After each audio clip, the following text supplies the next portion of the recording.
Hey there, I'm Nicholas Dubois, co-founder of Advanced SimRacing. We are a Canadian company.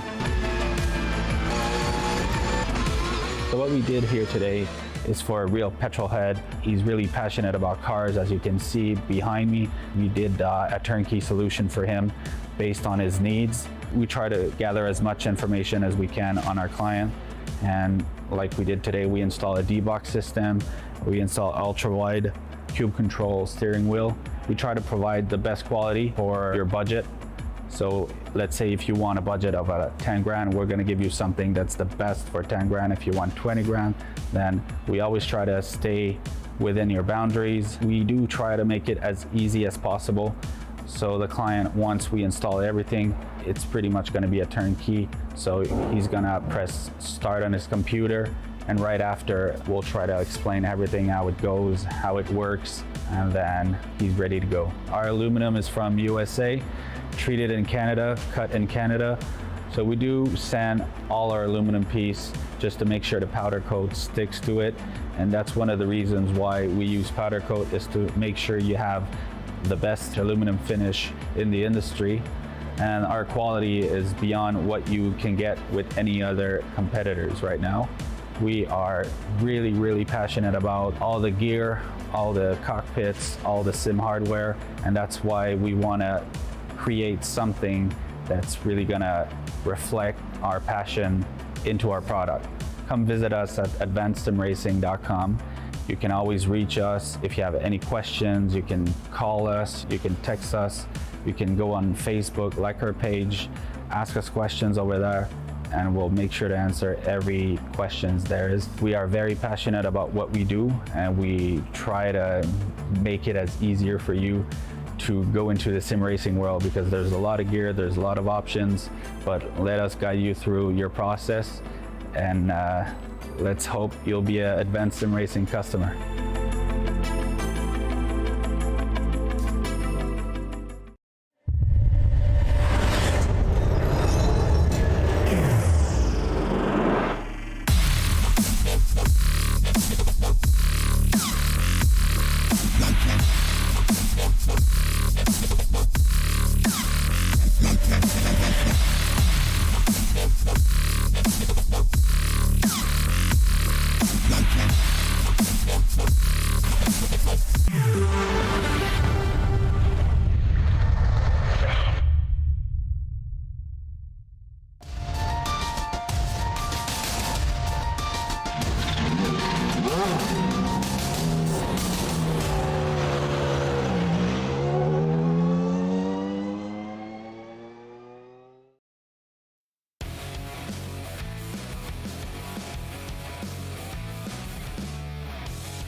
Riverside, Watkins Glen, and Indianapolis have the unique distinction of holding both NASCAR Cup and Formula One races during their history. In the past couple years, COTA has joined that small crowd with such an unusual combination.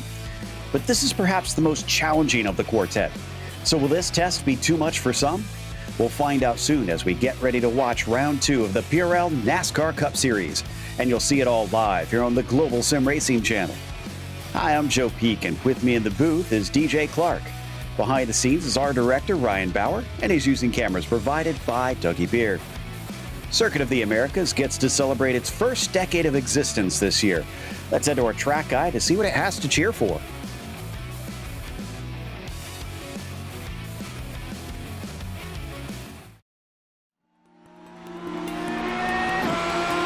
Welcome to Circuit of the Americas. The cliche of everything's bigger in Texas rings true for this track in the Lone Star State. Built specifically for Formula One, the number of corners, circuit length, safety features, and general track amenities immediately set this place apart from almost every racing course in the United States. Of the 3 layouts available, the most widely used is the Grand Prix circuit, which tops out at a whopping 20 turns along nearly 3.5 miles. Many of them have been modeled after well-known sections of European tracks, such as Silverstone, Hockenheim, and Istanbul. But compared to those venues, this place still has lots of unique challenges. Turn 1 in particular features the largest elevation change from the lap and culminates in a blind and sharp hairpin.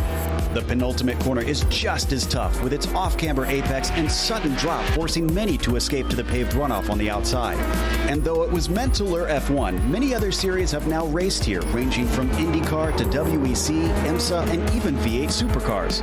Track days are also common, with the SCCA running all types of amateur events to allow up-and-coming drivers to feel what it's like to battle on the same tarmac as Vettel and Hamilton have. With this track, American race fans finally get to experience a purpose-built course made in the modern day.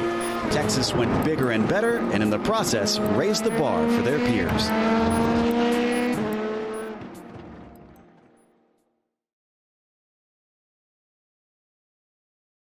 Well, DJ, compared to Riverside and Watkins Glen with their fast and flowing nature, COTA with the Cup cars is going to be a bit of a different beast.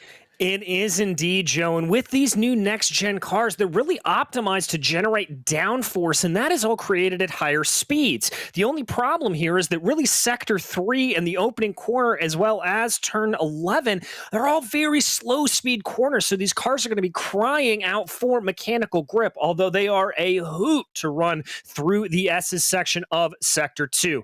Now, that said, there are a couple of good overtaking opportunities on the track, obviously going up Turn 1 into Phil Hill. That will be a good place to do it, as well as off the backstretch into Turn 12. And do look for some good fight backs going on in Turn 12 all the way through that multi-apex right-hander of Turns 16, 17, and 18. You can see some good fight backs there.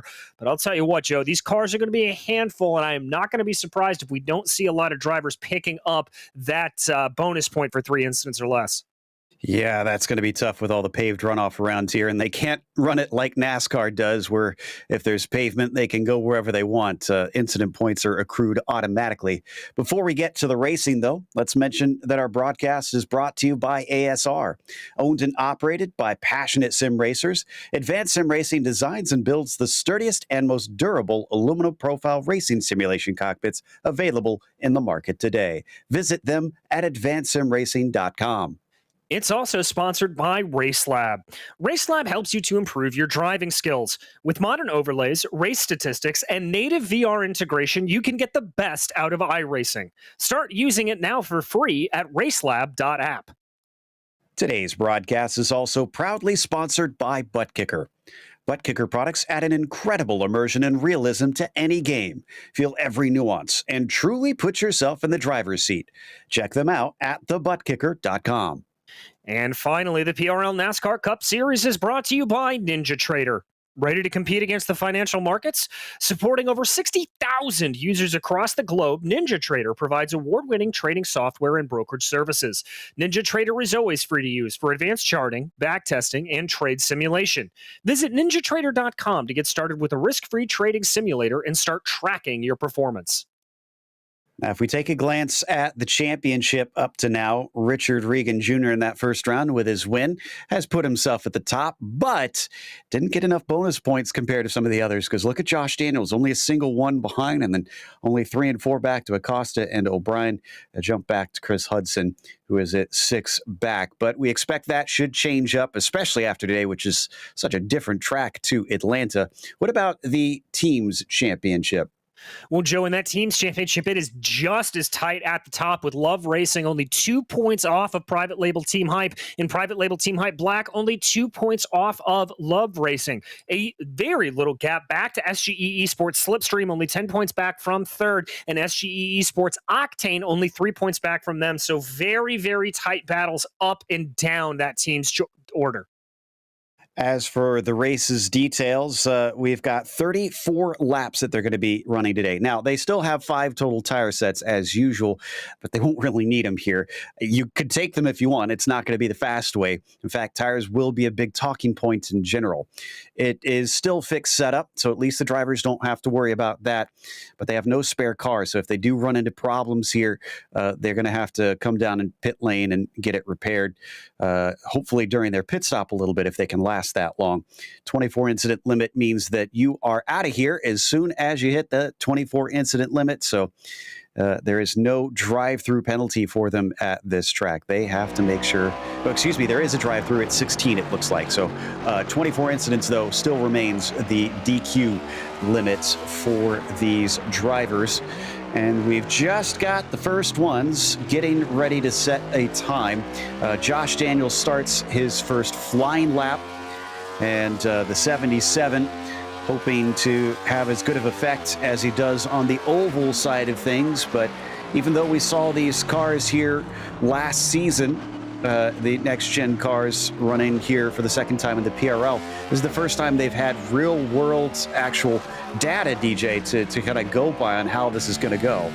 Yeah, indeed, Joe, and that's really fed into the progression of these next-gen cars here on the sim. So a lot of changes being made across the board, and while these cars may look nearly identical to the ones that ran last year, it is a completely different kettle of fish for these Precision Racing League drivers out there today. You can see him having to weave through the S's as we've now got Richard Regan Jr.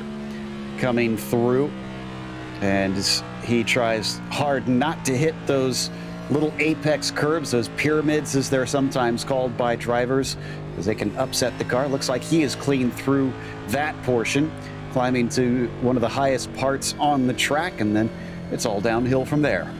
It is indeed, and it is such a tricky section to get right, although it is a little bit easier in these next-gen cars, as I said, with the added downforce. But one of the things that makes it so special is the fact that it starts off very, very fast through turns 3, 4, and 5, and then progressively slows down a little bit as they get going. And by the time you're into turn 8 and 9, you are almost completely on the binders, having to whoa that car up. So a very interesting complex there for these drivers. Regan flies down the back stretch and towards one of the more popular places to pass into turn 12. So far, so good from what I've seen. I haven't seen him dip off the track. They've got 4 laps to get this qualifying time in. If they go outside of what is considered the track boundaries, that lap will get deleted. But with it being, I think it's around 2:13, 2:14, just for one lap, they're likely going to see 2, maybe 3 that they'll be able to get down in 10 minutes. Yeah, exactly, Joe, and these drivers are going to want to hustle out there as fast as they can. The good news for them right now, as well, as there are some parts of the track that are getting out from underneath cloud cover, but there was some cloud cover that was cooling down the track a little bit, and it's very, very toasty right now at about 106, 108 degrees Fahrenheit. It's Abner Acosta setting the fastest lap thus far. So as we watch Corey Precker now also on his way through the S's sections, I can tell you that Abner Acosta has the provisional pole, but we've only got 7 drivers who have put one on the board. But not really a shock, as Abner is already known as a hot shoe, and he had 0.8 of a second over anybody else in the practice session. Looks like Josh Daniels is into second, and Goodell, I think, just popped into third in that number 14.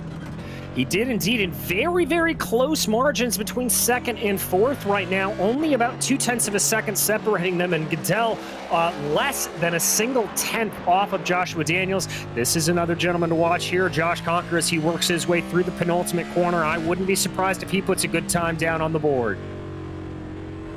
So Conquer coming around the final corner. Let's see what he can do. Oh, that one did not count. That gets deleted. Barbary, who is pretty good in practice, puts a 2:18.0. That'll put him into 7th that time by. And I think the next one going to be Luke Christian, I believe, as most of the other drivers are on the other half of the lap. But there's Conquer taking his private label around for another go at things. He's got one more try to do it. Here's Christian out through the triple apexer, past the tower, and has not got a time on the board. So he does need this one. If not, he's going to just get that single more attempt out of this. So it is very limited here in the qualifying today. Yeah, it really is, and you can see a little bit of that fear of not wanting to run too wide. He very much cutting the exit of that turn 19 and 20 very, very shallow. That's going to scrub off some speed. Is that going to be a time to get on the board for Christian? It doesn't look like it. He still needs another lap here. Chris Hudson manages to get up into 5th. Eric Hogg now goes to P7. So there's definitely some drivers that are finding something out there, as Byron McDonald goes up to 11th, it looks like, with a 2:18.9. So that was a good one for him. We're watching Mark Kalin in the 62 up and around Phil Hill as well. And Kalin currently still needs a lap himself. He's got enough time to get around for just one, but now we're under the mark where anybody is able to complete them from here. So they're effectively getting the checkered flag from this point on. Yeah, indeed they are, and that's just the way the cookie's going to crumble here a little bit. Still waiting for, as you said, probably about half of the field to put a time down. Is Clayton Ham able to put in a good one to go P7? As Kalin crests over the S's, that looked like it was within the track boundary, so should be able to do that. Josh Conker, definitely one that wants to try and get himself a good starting position, is coming around the final corner. And let's see, the 54, does this one count? Yes, it does, a 2:13.9. In fact, that is very good. That's front row stuff for the 54. Still a half a second off of Abner Acosta, though. It just goes to show you how blindingly quick that number 5 is around here, Joe. It looks like Barbary will not be able to set a lap as he spun there. And Corey Precker is going to be the next one. He's in the number 35. He's already into 7th, and he's got 2 laps in, so one of the few drivers, I think, to get all 3 that are possible down. Let's see if it's an improvement, though. I got to imagine those tires probably pretty worn by this stage. Yeah, and with the track temperature even getting hotter here, up to 112 degrees Fahrenheit, these tires are going to be absolutely cooking. See him just fighting a little bit of oversteer there coming through that final corner. Let's see if he is able to go across the line and get a new time. It doesn't look like it. That 2:16 is going to stand. Luke Christian crosses, and he does put one down, a 24.2. It's going to put him into 19th. Mark Kalin's up next. He needs one, or else he's going to be starting at the back of the field. It's a 2:17.4. Well done to the 62. That'll get him into 11th. Jason Larson is up next in the 13. So he comes around that final corner, and the line is quick here. It's not the start line, it's the finish line. And it's a 2:19.5, so that'll get him into 18th. Walter, also in the 99, goes up to 20th, finally setting a time as the checkered flag officially is out and ends our qualifying. Before we get to the grid, we want to mention, make sure and check out the Majors Garage, home of free Baseline Plus setups. Get help from any of the garage coaches 24/7. Sign up now for awesome, affordable monthly subscriptions, telemetry, coaching, and more by simply clicking on our link in the description below. Also, if you use our special discount code MajorsGSRC, you'll get 10% off. Now, as we go through our starting grid, Abner Acosta is on the pole with Josh Conker in second place. Josh Daniels will be starting from third, followed by Goodell in the 4th position. Then it's Skip Gandy with a great qualifying there in 5th. Chris Hudson up to 6th as Corey Precker manages 7th. It's Clayton Ham starting in 8th. Eric Hogg eventually shuffled down to 9th, followed by Pat Harvey to round out the top 10. Mark Kalin putting in that late lap is able to start off in 11th, followed by Cody Evanson with Ricky Barbary and Dan McLaren making up row 7. Waldo Walden will be 15th, followed by Mike Witt with Byron McDonald and Jason Larson behind him, with Jose Medina starting 19th and Brandon Walter rounding out your top 20. Only Luke Christian and Bobby Anderson are the last 2 that have set a time. From there, Trent Dinkle, Scotty Johnson, Baron Glover, Robert Besaw Jr., Adam Zempe, Richard Regan Jr. That's not a good sign for him. Eric Papineau, Nick Hunter, and Tom Amassi will start from the back of the field. A few of them were given EOLs. Griffiths, McLaren, Besaw, Osborne, Graves, Telez, and Dinkle were all forced to start from the back. But definitely guys like Richard Regan Jr., that is a bit of a surprise. So we're just getting ready to take off. So I believe we're going to be taking a glance at some of our onboards. And here's Corey Precker, our first up, going to be giving his perspective from 7th on the grid. After that, you've got Josh Conker starting way up at the front on the front row.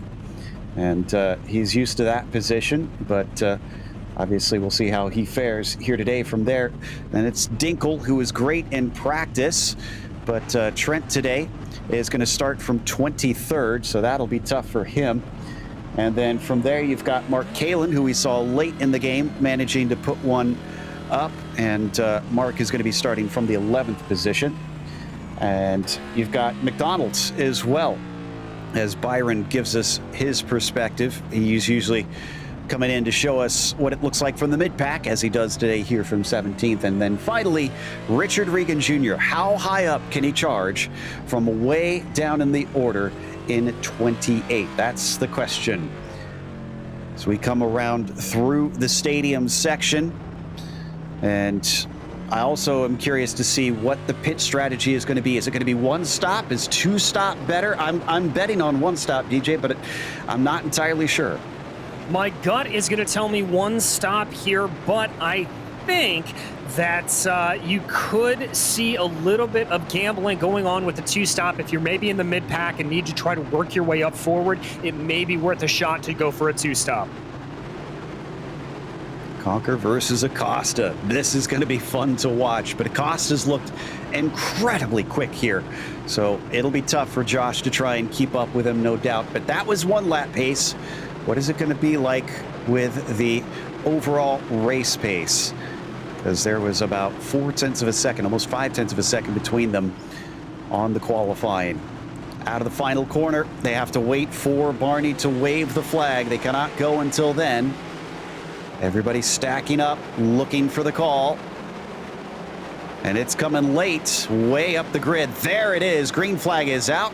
Conker's on it. And as they come up towards Phil Hill, how will they make it through this tight corner? They have so much room to fan out into the hairpin, but then it pitches down on the exit a little bit wide for Acosta, but he manages it well. Everybody else is through clean.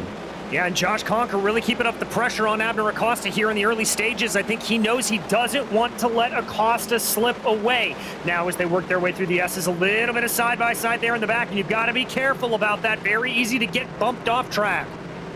Most of them look like they're more concerned with getting single file, as many of them slot in with one another. I think they know this is a long race, and they've got to try and work a little bit together just to get it underway before they cause problems.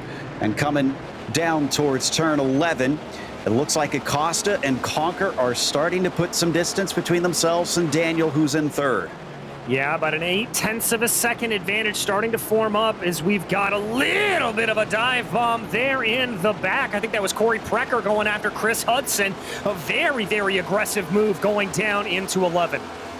Now, these cars punch a pretty decent hole in the air, and they do get going, but I'm kind of curious to see what the slipstream will do as they get up to pretty high speeds. Looks like as high as 175 miles an hour before down here into turn 12 as they file in. A few attempts at passes. Thankfully, I'm not seeing any spins or argy-bargy stuff yet. No, everybody keeping it nice and clean here as they work their way around and through these tricky infield sections. Remember, this is where I said these cars are really going to struggle. It's all mechanical grip through here, and these cars are really built for aerodynamic grip. Those big rear diffusers that are the big talking points in these next-gen cars, they have almost no effect. Ooh, that's a big off for Clayton Ham. So he falls down to 9th with that one, but catches it in time. Mark Kalin gains a position from that one as our leaders come up to the final turn and complete lap one. Your order is Acosta, Conker, Daniels for your top three. Goodell's in fourth. He's being hounded by Skip Gandy for that position, though.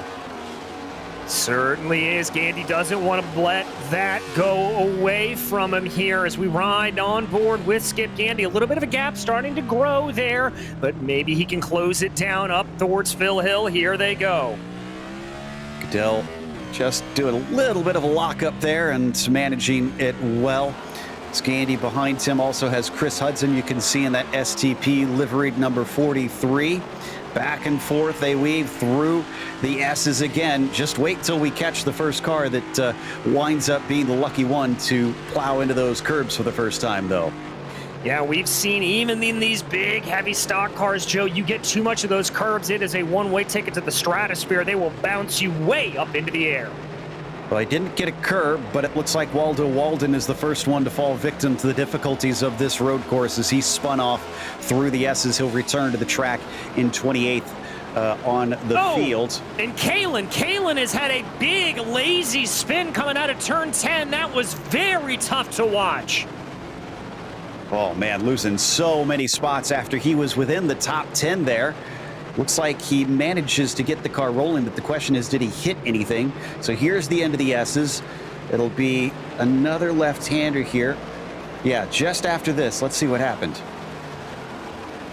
Oh, looks like he just carried a little bit too much speed through there, and he did get a big wallop on the front end of that number 62 machine. Oof, that is not good. Ooh, Skip Gandy just lost a spot to Hudson, spinning up the wheels coming into the stadium section. Now he's under threat from Corey Precker as well. Precker nearly getting to his quarter panel.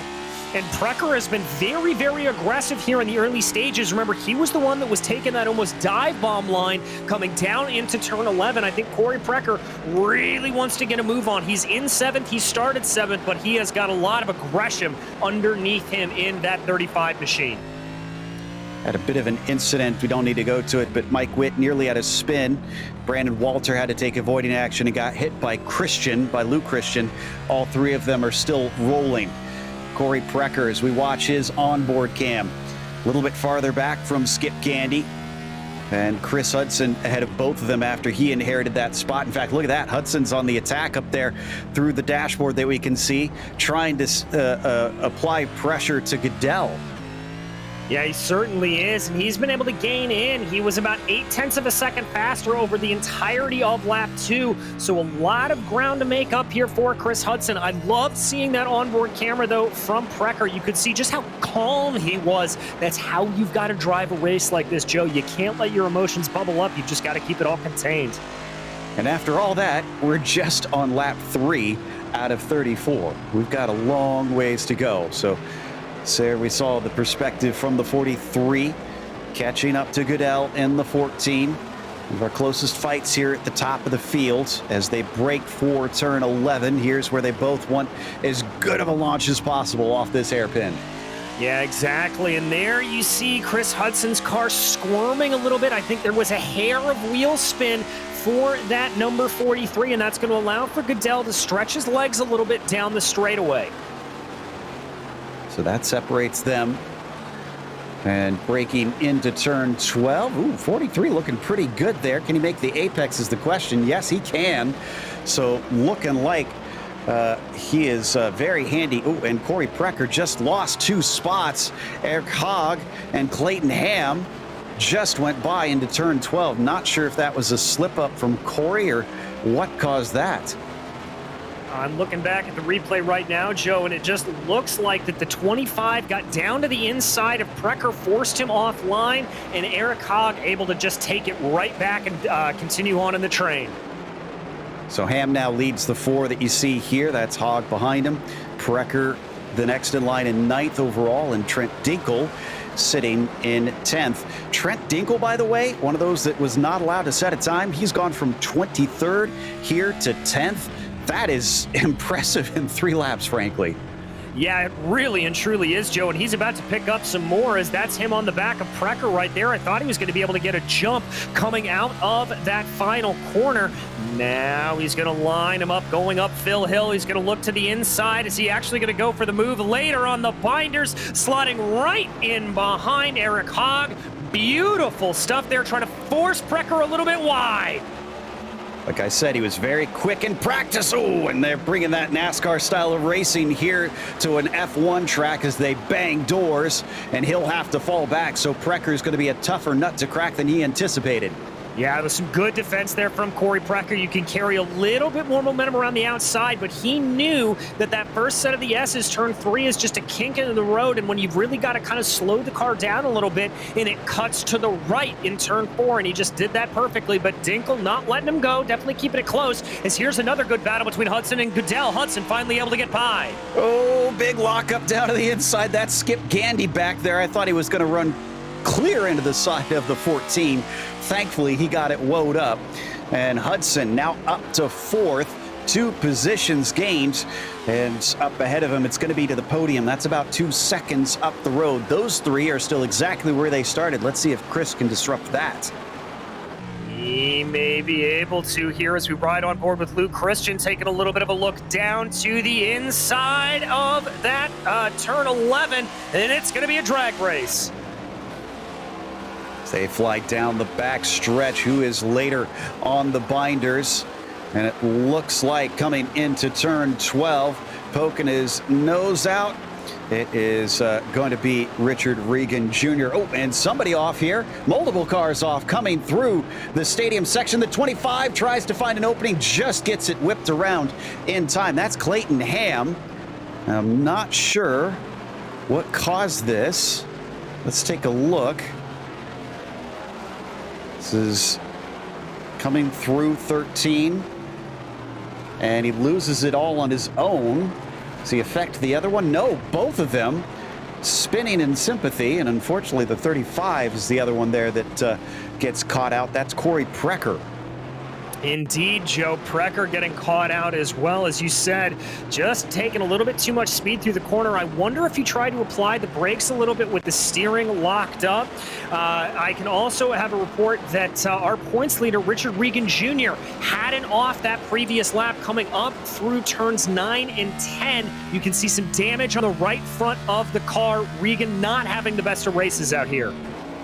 Yeah, I think he was up to about 14th place. Looks like he gained at least a couple of them back, unless he only lost one, because he's back in 15th. So still having to recover. It's been hard going for him, especially when you compare it to the likes of Trent Dinkle, who seems to be doing a little bit better at slicing through the field. Yeah, exactly. Dinkle really putting on a display here, and Regan Jr. just trying to see what he can get. He's got Mike Witt right in front of him right now, trying to see if he can close in on the back of him. And there you got a great shot of that damage on the right-hand side of that car. Also worth mentioning that Luke Christian is already at 12 incidents. If he has a car contact, that's a drive-through penalty right there. There's the 21, currently sitting in 17th. So he's about halfway up the field. He's gained 4 spots, but at what cost? Exactly. Luke Christian very late onto the brakes there. As he drives, that was contact. He's got a black flag right there. That go figure. Commentator's curse almost immediately. And Luke Christian is going to have to go and serve that one within 3 laps, and we're only on lap 5. Remember, 24, and he's going to be DQ'd. So if he's at 16 now, he's only got 8 more incident points over the course of about 29 laps. And that does not bode well at all for Luke Christian. You, as a driver, you want to have that breathing room. If you know you're up against it like that, you're frankly more likely to make those mistakes. There's Brandon Walter in the 99 having a bit of a moment trying to get the throttle down, and he'll hold on to it. Man, Christian, I don't think, cares about the incident points anymore, as he went way wide coming out of the stadium section, and there, going down through the inside of Glover, Clayton Ham manages to find something behind them. The 99 barely catches it yet again, struggling. Oh, he can't get the throttle down at all. He might need to use all 5 tires. He might indeed. That was an all kinds of loose moment. And Joe, I gotta think that that is a result of these very toasty track temperatures really cooking these tires. Back up to Chris Hudson. We asked whether or not he could disrupt the top 3. Look at this. 1.7 seconds are gone in just a couple laps time. That's Josh Daniels in front of us. It is indeed the Love Racing driver now under attack. This is exactly the spot that Hudson wants to be. He wants to see if he can maybe force Daniels to go a little bit wide into turn 11, try to get him off just a little bit. They go down into the corner. It looks like he ran very slightly wide, and now it's draft time. So Chris Hudson, I have to admit, I did not earmark him as one to watch out for this race, but clearly we need to. Can he catch up to the top two even if he's able to dispose of the 77? Not this time at least, as he is not able to outbrake Daniels down into turn 12. No, I'm getting the sense here that Hudson knows the speed that he's got, and he doesn't need to force the issue. He's just going to keep himself behind and see if he can force a mistake out of the 77. We're hearing word that Christian is now up to 18 incidents already. I would not be shocked if we see Lou Christian parked before this race is officially done. We continue to watch the battle for third. Daniels soaking up the pressure well, but down through the right-hander, plunging towards the penultimate turn. This is a very difficult blind off-camber corner. You can see how slow they have to take it, and still not close enough to try and attack. Maybe setting them up for the run up Phil Hill.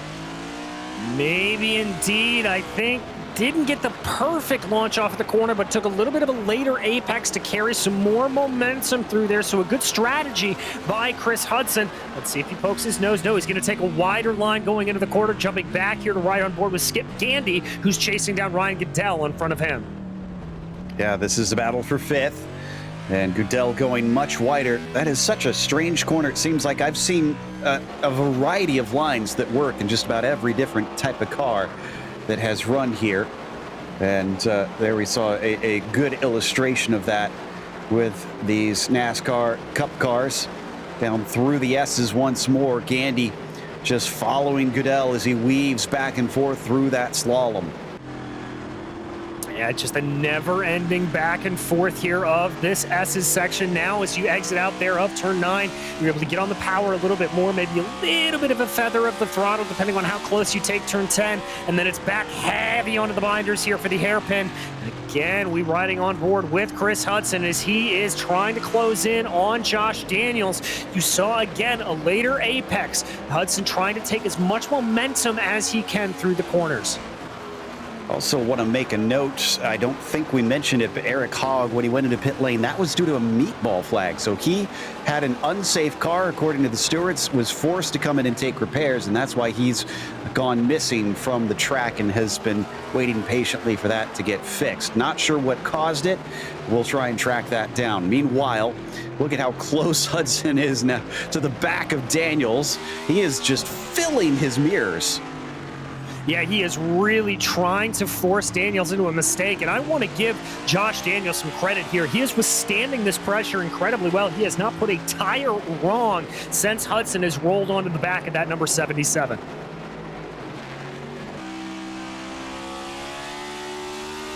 So, say come down into the penultimate turn once again. Ooh, that one did not look good for Hudson. He was much closer than that before that, so Daniels seems to have gotten it under control, but look at how close it is between Goodell and Gandy. Gandy not that strong off the corner, unfortunately. He was within inches of that 14 just moments ago. Yeah, and we saw both of these couplets, Joe, really kind of have that similar problem that the trailing car in the form of Hudson and Gandy just not able to keep up the speed. But Gandy doing a great job there in the first part of the S's to keep nice and close behind. So that'll be a good run for him there. These two battles between third and fourth and fifth and sixth is a little bit wide for Goodell just as we stepped away. But it looks like Gandy was not able to capitalize, but that was a scary moment for Ryan Goodell because he nearly went over one of those apex curbs. Yeah, indeed, and that's the real terror that you have to watch out for when you're coming through there as they now come back onto the easier part of the track, breaking it on down. We jump back in the field, though. This is Jason Larson, Lou Christian, and Byron McDonald directly ahead of him. So coming up into Phil Hill, three-way fights, and coming off the corner side by side, Christian next to Byron McDonald. Byron's not going to do much with it. Oh, behind them, Larson's off the track. Larson spun up the tires and found himself in the barrier out of Phil Hill. Oh, a very tough break there. As we talked about, you've got to be very, very sure-footed on that right foot to get it, to make sure you don't spin the tires there at that point. There you can see the results of it. Oh, that's a pretty healthy ka-thunk into the wall. Yeah, and I know these are meant to be pretty robust cars, but Larson doesn't look particularly fast after that one. Hopefully he didn't damage the suspension. Back to Hudson once again, still on top of Daniels. Haven't missed anything between Goodell and Gandy. However, we may want to go back there in the near future because Dinkle has already caught them. My goodness, Trent Dinkle's meteoric rise here just continues up to 7th, up 16 spots. And I got to think these two want to start working together here because that number 9 machine is going to be coming like a bat out of hell. He's not quick enough this time up the main straight. Gandy's close, though. He's going to think about it, takes a little bit of a look, but nothing doing as Goodell covers him off, maybe off the corner instead, looking for the traction. 20 still can't get it done, but Dinkle gets ever closer, and the more they fight, the closer he gets. Indeed, and getting himself offline there is Gandy. He's lucky he was able to gather everything back under him, but you cannot be going offline here through the S's. Oh, here comes Dinkle on a surprise move. And I think Gandy actually got on the radio and told him to take it there. I think he saw him coming, didn't want to fight that fight. His focus probably on Goodell. So pulls aside and lets him through. We did get an update on what happened to Hogg. He got some rear suspension damage from a hit, so that's why he had to come down and get repairs. As for Ham, as we see a little side-by-side there coming out of the hairpin. This is, that was Robert Besaw Jr. and Baron Glover, with Besaw taking 16th. We've also had Clayton Ham, unfortunately, DNF. He had an incident on lap 4 that removed him from the race. Yeah, indeed. And let's give some credit here to Robert Besaw. Remember, we talked about that incident that he had, some of the damage on that machine. And he is back out on track, and he is actually up 9 positions from where he started. So a really, really impressive drive here from the 56. Great stuff there. The 3 is doing fairly well, and as we look at Hudson, man, this is becoming a familiar view as we look over his dashboard. Seems like every time we popped onto this camera, Daniels is right there, but never behind him. So passing looks to be relatively tough today. Yeah, indeed it does, Joe. But now these two, I think they may have to worry a little bit because Trent Dinkle has been able to get by both Goodell and Gandy. And so at this point, he has just got these two up ahead of him. And Goodell has parked it. I'm not sure why. Apparently he got a slowdown penalty of some sort. And then, he also had an incident. Here we go. So this is why. Comes around the final corner. And a little bit of wheel spin. That was with, I think, Gandy, actually. Yeah, Skip Gandy that was next to him. They were finally battling side by side. And when he plugged into him, unfortunately, that meant Goodell had to pull off. Must have had to try and assess the car or something. Not sure what. I'm not seeing a black flag on him right now, so I don't think it was an incident limit issue. We'll try and investigate that. Yeah, it may have just been a little bit of frustration, if I'm honest there, Joe. Is that certainly can happen. So continue to keep our eyes focused on this battle between Daniels and Chris Hudson. Surprised Hudson's been having this much trouble to get onto the podium. Looking a little farther back, this is an interesting one. 3-way battle, McLaren, Precker, and Kalen. We're watching from Kalen's view, who has a fancy at trying to take that spot away down through 10. Thinking about it in 11 once again. This time he actually sends it up there, takes the apex away, and as long as he's clean off the corner, not quite.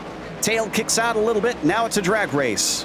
Yeah, it's a drag race, and Mark Kalen's going to take it, but I think cutting him off like that is going to give Precker a little bit of the draft. He's going to try to tuck back in behind. That's exactly what you want to do there. And now pop out to the inside, try to be later on the brakes, but Precker not able to get it done.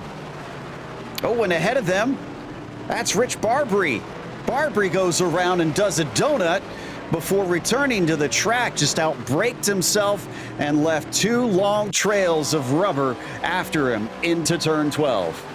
Did indeed. This is the replay. You can see that car squirming a little bit when he first applies the pressure, and then there, just a left front lockup, and that's going to send him right around. Lost many spots. He's down to 13th because of that one.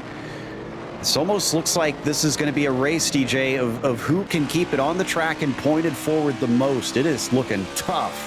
Yeah, it certainly is. We ride on board now with Corey Precker, who has been a little bit aggressive here, but has been able to do a good job of just keep everything together. He's down 3 spots courtesy of that spin, but I like the way Precker's driving. Whoa! Almost coming together as multiple cars having issues out of that final turn. That actually backs them into Richard Regan Jr. here. That's who we see off the deck lid of Precker, who we ride on board with, but into the braking zone of Phil Hill. Doesn't look like the 56 can make an overtake yet. No, not able to get that overtake done quite yet. Riding on board with Richard Regan Jr., who now is starting to take a little bit of a look on the back here of Precker. This is about to become a 4-way fight. Unfortunately, we understand Jason Larson has hit the incident limit that has given him a drive-through. He's put it into his pit stall, though, which you're not allowed to do for a drive-through. So I wonder if he's taken some service and has given himself an extended penalty now because of that. We'll try and confirm on that later as we come down the hill once again. Kalen tried this before. He's going to try it again. Last time it was on Precker. This time he does not stick his nose in on McLaren. No, but he does take a very late apex, and look at that momentum for the 62. Great line there. McLaren had to kind of check himself up a little bit and checked himself into the back of Mark Kalen. I think that may have just blunted his momentum enough to keep him ahead and in this 8th place for now. I'm pretty sure when we talked to Kalen last week, he said that COTA was definitely not his strong suit, but I'd say this 9th place and potentially an 8th is nothing to be ashamed of. This is a pretty good performance for this 62. Well, and let's not forget, he's got some pretty serious front-end damage to that car, so being able to extract this kind of performance out of a damaged race car like that is very impressive. Absolutely. I think he deserves to be given a little bit of credit, though he's got to worry about those tires with how much he's been using them, because he's been fighting hard here, and he's going to fight hard once again as McLaren goes a little wide down through the triple apexer, and Kalen now up into 8th. Good run there for Kalen. Now he's got a lot of work to do, not only to try to distance himself from this battle behind with McLaren, Precker, and Regan Jr., but he's got about 10 seconds to work up the road as Precker's going to have a little bit of a look to the inside there of Dan McLaren. Not afraid to get close to him either. Just about ran into the quarter panel of the 73. He's got to watch his mirrors, though. Regan Jr. looks like he's interested. Late dive from Precker. He's going to try and take the inside away, but it's a very shallow entry, and that will compromise him greatly. McLaren easily outguns him. Will Regan do likewise? No. Yeah, Regan thought about it, but decided to not go for it there. Now he can just apply pressure to the back and see what he can do. Maybe force Precker into a little bit of an error here through the S's. That was, it looked more like a error from Regan Jr. as he went a little wide at one point, but kept it going as he rises through the final bit of the right and left. It is within attacking distance, almost pushing him through. In fact, gives him a little bit of a tap as they go too wide now through turn 10, down to 11, and almost looks like Precker may be lifting out of it a bit. No, he's going to fight back under braking, down into the corner. Who can get on the throttle better? That's going to be Regan. It's going to be Regan, and he is going to pull ahead. That was a gutsy move there from Richard Regan Jr., and he is up now into the top 10. So good news for Kalen fans, bad news if you're McLaren or Regan. We're hearing word that Kalen's telling his spotters that the car feels great, and he's just going to try and push on from here and make as few mistakes as he can. So we'll see how far he climbs from 8th spot, especially with the likes of McLaren and Regan still relatively close behind him. Yeah, so he'll have to see how he'll do. We haven't really seen tire wear be too much of an issue quite yet, but we are inching closer and closer to that halfway point. So if drivers are able to get to that halfway point without having to worry about tire wear too much, well, they're home free from there on out. In the meantime, this has been our highest battle that we've seen all race. Top two, Acosta and Concord. Not really worth checking in on them because they've been 6 seconds apart for some time now. They've been running away with those top 2 spots. It's Daniels and Hudson here trying to decide who is going to wind up third. And Hudson has been patient up to this point. Yes, we've seen a few attacks here and there, but it seems like, I wonder if Hudson is also thinking tires, if he's trying not to stress them too much and figuring if I can't really get by him, let's wait and see how this race unravels. Indeed, Joe, and he could be doing a little bit of fuel saving here as well. We haven't talked about that, but if he's able to inch out a little bit more on that, maybe take a little bit less fuel in the pit stop, well, that can help him out. If that's a shorter stop, and he can maybe jump him in the pits as opposed to out on track. Getting close to that halfway point, so we're expecting most drivers to try and stop in. Now, the other thing is they got to think like road racers here a little bit, and that's with the undercut. There's no cautions to worry about here, DJ. So they can try and pit a little bit early and gain some time, but then I have to wonder who can manage going those extra laps on the second stint. Exactly. That's where it's going to come into play, and drivers maybe here like Chris Hudson, who have been a little bit more conservative on those tires, it may be a situation where he can then put it into hammer time and really try to extract the maximum from him if he opts to go a lap or two longer.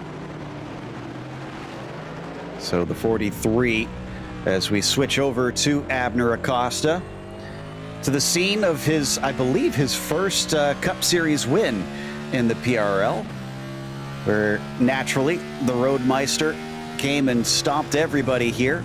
But then, since then, he's taken multiple wins over on the oval side and even championships as well. As he comes through the corner, he's coming up on lap traffic. That's Tom Massey in front of him in the 05. And we've seen a lot of these drivers who have been lapped just very courteously getting out of the way. It's a lot of the courtesy that we are used to seeing here in the Precision Racing League. Very, very good gentlemanly drivers in that way. Tom is actually 2 laps down already. We've had a few other drivers that have been lapped, but I think that was when they stopped in the pit lane. Byron McDonald's, Bobby Anderson, Jason Larson, each of them have been down through the pits. And we've so far only lost Clayton Ham of our 29 starters. Yeah, indeed. Scotty Johnson, obviously a non-starter here today, but everybody doing their part here. I've got to say, though, if I'm Chris Hudson, I may think about trying to get a move on here for this position, because that blue car that you see on the back of your shot, that's Trent Dinkel. He has caught this battle. Remember, he caught that was Dinkel catching Gandy Harvey and the likes of them. So, yeah, no, he has run them down. Okay. So Trent Dinkel, from 23rd on the grid, has worked his way all the way up into 5th now, potentially onto a podium. What's his lap times look like compared to Acosta, though? Looks like, yeah, Acosta's still a little bit quicker. Yeah, although on the last lap, it was Dinkel that was faster by about 1/10.5. So Dinkel was able to do a 2:16 on that last lap. Acosta doing a 2:16.4, Dinkel doing a 2:16.3. Yeah, 1 second difference there on one of the laps. So there is Trent Dinkel. Can see 2 more up the road. He's one of those guys that has been racing in the various PRL Road Series recently and has found his sea legs turning left and right as they go by yet more traffic.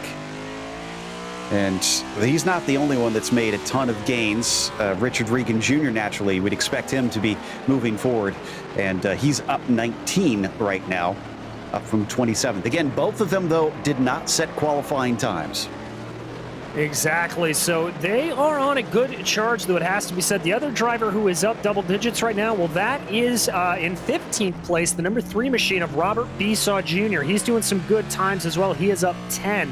We have got to keep our eyes focused on this battle because Hudson starting to look a little bit hungrier here, Joe. I've seen him poking his nose a little bit more than he has on previous laps. Wonder if that's to get the track position. Maybe he's going to try and make an overtake if he can get it. He won't need the tires after this. So use them up if you're going to pit soon. And yeah, he is looking inches away from the 77's rear bumper. And in front of them, Bobby Anderson and a spun car. That's Jose Medina. They're going to be able to weave around the outside, but that does slow them up and allow Trent Dinkle to suddenly arrive at the scene. Here they go. It is race time. That's going to be Dinkle trying around the outside there. That is going to be the number 2 directly ahead of them. That is Bobby Anderson that they were able to get by, but I think that blunted Trent Dinkle's momentum just a little bit. That slowed, yeah, pretty much all of them up, and they separated. Trent giving an apology over the radio for that one. So they look for the brakes now into turn 12. Nobody out braking themselves this time. We're looking for lap 17 to be the exact halfway mark if they want to split this perfectly in 2. Exactly. That is what we are looking for, and I would not be surprised, Joe, if we see pretty much all of the pit stops firing off about then. So basically 1 or 2 more to go for these drivers, and then we're expecting most of them to pit. And Besaw Jr. got another one. He just passed Barbary, so that's now 11 spots up for the 3. Mike Witt back in 16th as they go side by side down into turn 11.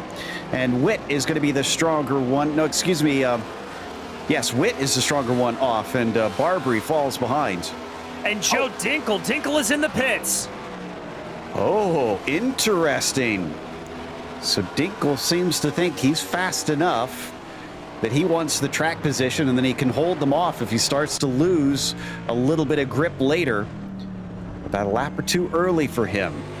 Meanwhile, off of Phil Hill, Daniels, Hudson still charging their way forward through this race. The cars slipping up here and there as the tires start to give way under this intense Texas heat. It's still 110 Fahrenheit on the track surface. Yeah, Joe, and it's just past about 3:30 p.m. virtual standard time, so I think that heat is going to remain in the track. We're not going to see a lot of it dissipate here. It's just going to keep going on. As we continue to watch, though, Hudson trying to get the move on, and here comes Precker down pit lane as well, following Trent Dinkle's example. Dinkle, by the way, back out of the pits in 7th. And in mostly clear air, though he's just, well, yeah, here's we cut to him. That is a Massey. Nicely done. Tom going to get out of the way in time. I thought maybe Trent would be held up a little bit by that, which would wreck his strategy of pitting early. He's looking for the undercut. Remember, he's got fresh tires, so they may not be directly battling on track, but right now Trent Dinkle has the ability to lap quicker than those who will still need to pit and take tires. Oh, and we're hearing that Corey Precker has picked up a black flag, so I believe that is probably a pit lane speeding penalty. And Barbary as well, except I don't think that's a speeding penalty. I think that's incident limits for him. Meanwhile, watching from Hudson as they come out of the stadium section. Will they pit this time in response to Dinkle, or are they going to carry on? That's going to be the real question. I wouldn't be surprised if we see maybe Daniels respond here, but with the way that Hudson has been driving, I think he may try to go for a little bit of an overcut if we do believe he was saving his stuff here. But here comes the commitment line. We'll have to see. No, both drivers are going to stay on out. Okay. Dinkle is, let's see, about 25 to 26 seconds behind them on the track currently. So a little ways behind, but not massively huge. That's honestly pretty decent considering it was a 15-second stop, which is a little slower than typical. As we come into the first corner, and Daniels was a little slow through there that time. Hudson got right up to that rear bumper, but just had nowhere to go.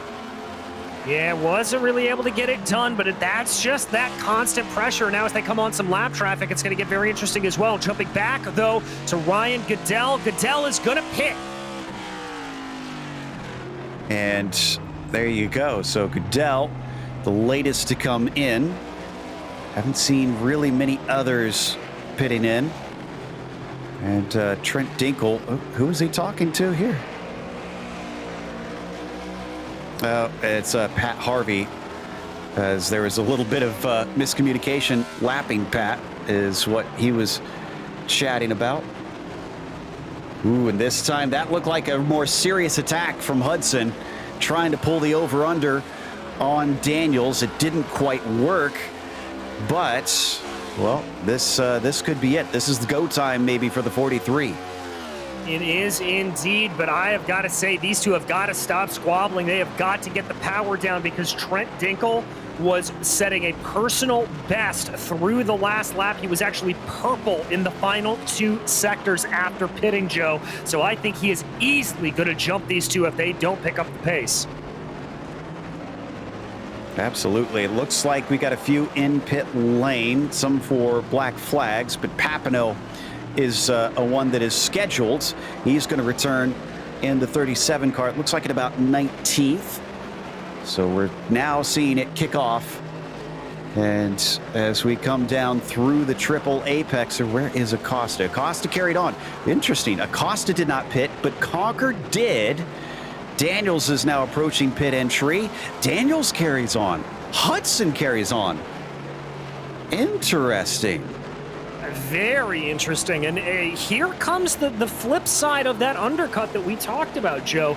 If they're able to stretch this out for a little bit longer, make this work a little bit longer, they will have fresher rubber in a shorter window of time to use it, which means they'll be able to push a little bit harder after their first stint is done. And so we could see the tables turn a little bit on this strategy. Skip Gandy pits in. So he will join. Conquer's back out in 4th in clear air, ahead of Trent Dinkle as well. So Conquer's got about, looks like 8 seconds. So Dinkle's got a lot of work to do on that one. Pat Harvey now pits in. Looks like Mark Kalin will carry on. We're seeing a much bigger spread than I anticipated for these pit stops. I thought we'd get to a specific lap and we'd see a majority of the field try and come in. I frankly did too, Joe, but it's one of the things that makes road racing like this and these cup cars very, very exciting. You get this kind of pit strategy differential, and it makes for some absolutely fascinating stuff. So not sure if we'll be able to get a replay on it, but this is one of the more bizarre stories I've seen come out of the road course races, here in NASCAR Cup cars. Medina has beached himself at one point on one of the apex curves. I've heard of cars doing that on all different types of tracks, but never on an apex curve. Yeah, indeed. He was stuck there really on the exit of, I think it was turn 8 or 9. And we briefly saw him as he came across the screen. Remember, they had to avoid. That was Hudson, Conquer, Daniels, Hudson, and Dinkle that had to avoid him. But he was stuck there trying to get the car going for about 30 seconds and eventually had to take the tow. Skip Gandy's having to make an overtake on Kalin with those fresher tires, but he does so with ease on the backstretch. So move Skip back into 7th as we watch Hudson and Daniels currently in 2nd and 3rd, but they're still not going to pit. They're stretching this first stint way longer than I anticipated, unless they can actually get to the finish here, and they're being extremely risky. Now, Acosta has just pitted, and Acosta is just coming out behind them as we've got a replay. This is Medina. I think this is the beach. Yeah, this is the incident I want to say.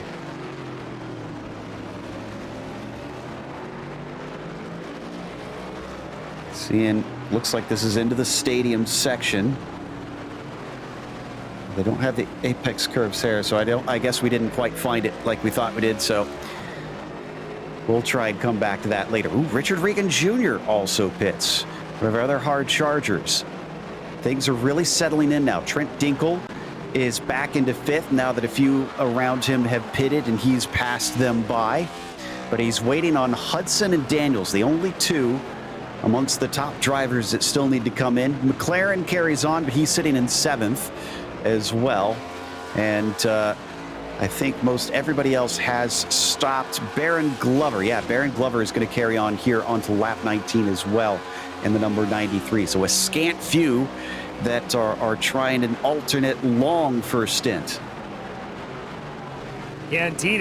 This is the battle for the lead of the race as the drivers work their way down through turn 12. Now, that is Acosta. That is who we anticipate being your leader when all is said and done, and he's going to get held up here a little bit behind them, I think, as they are not obligated to get out of the way for him. I can't imagine they're going to be able to make it to the end here. This doesn't seem like it'd be a good strategy because Dinkel's not that far behind them at the moment. Looks to be, about 17 seconds. So he's already gained about 10 seconds in just a couple laps. And looking down to the inside, this is definitely holding up Acosta a little bit here. Having a harder time than you'd think on two cars with 19-lap-old tires compared to his, which are just completing their first. All right, Joe, we just got some clarification that they do need to stop. They are not able to make this on a single tank of fuel. So these two drivers here, Daniels and Hudson, they are just stretching this as long as they can go, which will mean that on that last stint of the race, despite any time that they are losing here, they will able to be pushing like mad on those tires. I still wonder, though, that's going to be massive that they have to try and make up. There's all these seconds that they're losing now. And I wonder what the overlap's going to wind up. They're down to 15 to go at this stage. Acosta managed to get by Hudson. Now he's going to try and overtake Daniels to get himself legitimately back into the lead. And wow, you can see just how patient he's having to be. It's single file here through the S's. They are coming up on more lap traffic. This is Brandon Walter. And Walter there, not sure he's going to get out of the way there, and that's going to be Acosta easily up and through to the inside, taking a big chunk of the exit curbing. But this is going to help Joshua Daniels here a little bit. He'll be able to pull the toe off of Acosta, maybe save a little bit of fuel in this situation. Is he going to poke his nose to the inside? Okay, I was going to say, he's not going to go for a pass here, is he? I mean, he'd be allowed to. They're just on different strategies. It'd just be very difficult considering he won't have the grip in the braking zone. So yeah, it'll stay Acosta, Daniels, Hudson. That's your top three right now, but Daniels and Hudson do need to stop. We anticipate Conker should be able to overtake them since he's taken tires, and most likely Trent Dinkel as well, now that he's been blasting around here at 214s. Compare that to Daniels doing 217s and 218s. Yeah, they are just losing buckets of time here. They've got to be coming in. They have got to make this in. If my calculations are about right, the pit stop delta here is about 43 seconds or so. So they're going to come out about 20 seconds behind Trent Dinkel if they come in right now. And both of them heading in. There we go. So that's Daniels and Hudson finally taking tires after 20 laps. So yeah, let's see where they come out in regards to Dinkel, who's actually already around the penultimate turn. They haven't even found their pit stalls. It's going to be at least 14 to 15 seconds to take fuel and tires. Oof, and Dinkel's hustling. He's not done with this race. He wants to try and make up even more. Both of them in their pit stalls. He passes by Hudson and Daniels. So Dinkel now is your third place driver. He is indeed, and when all is said and done, as Daniels and Hudson are going to come out in the exact same positions that they went in on, they are going to be about, it looks like 11 or so, 12 seconds behind Trent Dinkel. So my math was a little bit wrong there, but still a lot of ground to make up. Now, it looks like Dinkel doing a 215 and a 217 on that last lap. I wonder if that last lap saw some traffic, because that's a big drop, 2 seconds longer on lap 20 compared to lap 19. So there had to have been something that kind of disrupted him. But if we go by, let's say he did another 2:15 on that last lap, and those guys are running 2:14s, they've got to hope that they can keep up that 1 second difference for the majority of these laps. But the 43, now that he's got those fresh tires, I don't think he's thinking Dinkle, he's thinking Daniels, and he's going to try and go to the inside. This has been a long time coming. Has he got it done? Yes. Great move there for Chris Hudson. Now he has just got to hope here that Joshua Daniels isn't going to be able to fight back in the draft coming down the back straightaway, but I think he's got a sizable enough margin that unless Daniels throws an absolute bonsai down the inside of him, he should be able to hold this at bay. No, he's not going to do it. He'll stay back unless, oh no, the 43 missed. The 43 is completely off the track. Josh Daniels was a little wide as well, so he wasn't able to get past completely. Don't think there's a slowdown penalty for Chris Hudson, but that is an incident point, and he is going to at least retain that spot, but just about gave it away. Yeah, just about gave it away, and coming through that corner there on the exit of 14, he also locked up the rear tires a little bit. I saw him stop for a moment and squeal across the asphalt, so he has got to be careful now that he has the position not to give it back. For some reason, Baron Glover has continued on to lap 21, still has not taken tires. So he's going to try and go maybe to the end of the fuel, try and do this almost GT car style. Oh, is that Medina off the side of the track? Yeah, that's Medina back there. Must have had another issue coming off of the final corner. Also, there's a black flag for Mark Kalin. He's been given a drive-through for incident limits. Indeed. As there you see, though, Joshua Daniels trying to fight back a little bit more on Chris Hudson. He tried to take that later apex line that we saw Chris Hudson taking quite a bit in when he was behind Daniels, but it just doesn't look like it's working. I've got to say here, we've only got about a half a lap worth of data, but it looks like Chris Hudson is got the car to be able to hold on to this fourth place. So we're now down to 13 laps to go. We got a pretty decent picture of how this all looks, which is basically Acosta leads handily without much threat from behind. Conker's in second, also kind of nowhere near anybody else and looking like he's running his own race. Dinkle in third, looking like he might be able to come away with this one, but could be under threat from Hudson and Daniels later on, depending on how their alternate tire strategy goes. And that's Hudson and Daniels fourth and fifth, and Skip Gandy a lonesome sixth. But we've been riding on board with Precker, and he's been battling with Papineau. This is for 15th position that we see in wide through the final corner for Eric Papineau. Will certainly allow Corey to close in yet better. Yes, he will. He's going to tuck up behind in the draft here. I think he's going to be a little far back to have a move up Phil Hill. No, I lied. He is going to send a dive bomb. Can Corey get this thing woed up in time? Yes, he can. Both of them locking up, and it worked out better for Corey as Papineau went the long way around. And checking to see, did Glover? Yeah, Glover continued on now to lap 22. Still no stop. In fact, now he's ahead of Mark Kalin, who had his drive-through penalty and is going to be on fresher tires. So we check in with Baron Glover. Let's see how this car is handling from on board with laps that have gone way past their expiration date at this stage. Yeah, they certainly have, Joe, as they go down here into the corner. Let's watch him under braking. This will be the first indication. Looks pretty good in a straight line. You see him really struggling to get that front down the tail end, wanting to slide out around the corner. He's having to be very, very careful. Now here, this is all the mechanical grip section of the track that we were talking about. This is all rubber meeting the road, not a lot of aerodynamics to help you. You can really see how he's struggling to hit those apexes, just not able to get those front tires working as nearly well as you would like to.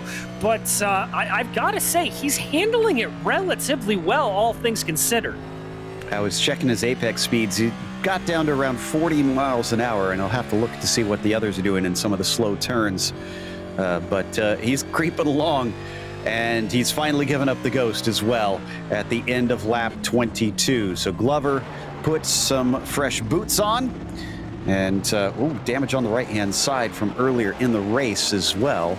We'll see how fast he can be with about 12 laps to go. We're down to 18 cars left on the lead lap of our 29 starters. We've only lost Ham and Barbary to incidents.